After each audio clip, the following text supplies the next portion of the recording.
Another key lesson that we can learn from Lacoste is related to word of mouth, but it has nothing to do with key influencers. Now, earlier I talked about McKinsey and the types of word of mouth that McKinsey discusses. One of those is intentional. Intentional relies on things like key influencers, celebrity endorsements, etc.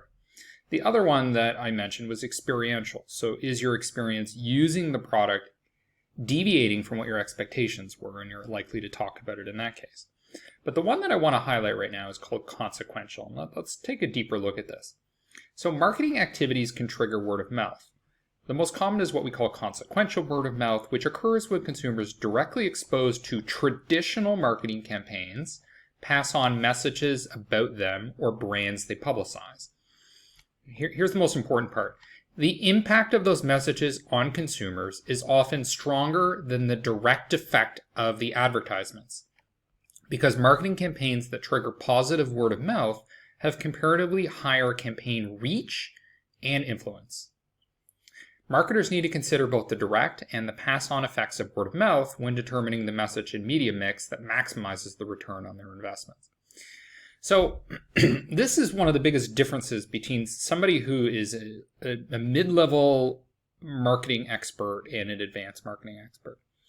Now, often what I see with mid-level marketing experts is they become very good at something called direct response marketing. And the way that a direct response marketer looks at an advertisement is, does it get somebody to act immediately? Does it get somebody to buy immediately when you're dealing with business to consumer, or become a lead when you're talking about business to business?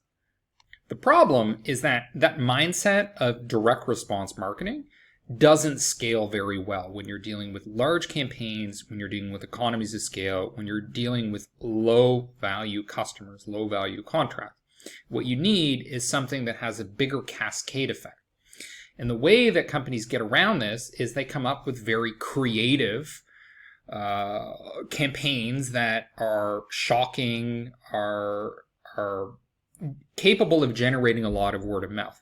And the way that they generate that word of mouth is not just through the people that watch the TV campaigns, etc., but it's through the PR. And often you see this all the time with things like putting an advertisement in the Super Bowl. Is the direct return on investment from the Super Bowl ad really worth it? Probably not. What's worth it, though, is the PR and the publicity, the people talking about the ads. That's where the true return on investment is. So it's like dropping a stone into a pond. The stone has an impact, but it's really the reverberation. It's the waves that happen. That's how you're getting a positive return on investment.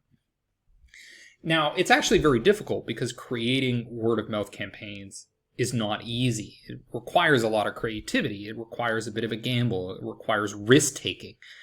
So often when a somewhat experienced marketing manager analyzes a campaign and they're like, they'll criticize it and be like, oh, that's just silly. Why is there a talking animal? Why are they using humor? Why don't they just get to the point? Why don't they create ads that are more like infomercials, like buy now? This is the reason. The reason is the word of mouth. You are, as a brand manager, you're banking on word of mouth to make it worthwhile to do that. So if we look at the way that Lacoste has done it, is they're leveraging a particular aspect of word of mouth, which is the feel-good message. And we're seeing this increasingly as a trend now in brand management, where companies want to align their brand with a feel-good message. Something like the environment, something like sustainability, protecting animals, because if you get that, you're going to have this sort of positive buzz around your brand, and you're going to get tons of publicity because you have more publishable content when you're doing something good for the world. Now, Lacoste, what they did was they replaced their crocodile logo with 10 endangered species. Now, here's something I want you to think about. I've never seen these in the stores, okay? I go to Lacoste all the time. I've never seen the endangered species. So I really don't think it has anything to do with actually selling these products. Okay, I don't think they want people to buy these. It's more just a publicity stunt, basically. It's kind of saying Lacoste cares about endangered species. We're going to do this dramatic thing to our logo. Maybe they only did it for 200 polos. I'm really not sure on the specifics of it. But the point is, we're creating a story around the Lacoste brand. Lacoste brand stands for feel good protecting endangered species. Now, we see this also with companies like Oreo. Oreo will come up with these dramatic flavors for Oreos, like, it's the Christmas Oreo, or it's this crazy pink one, maybe a black pink Oreo. Now, does Oreo really expect to generate a lot of sales from these dramatic new flavors? No. Really, what they want is just the publicity effect.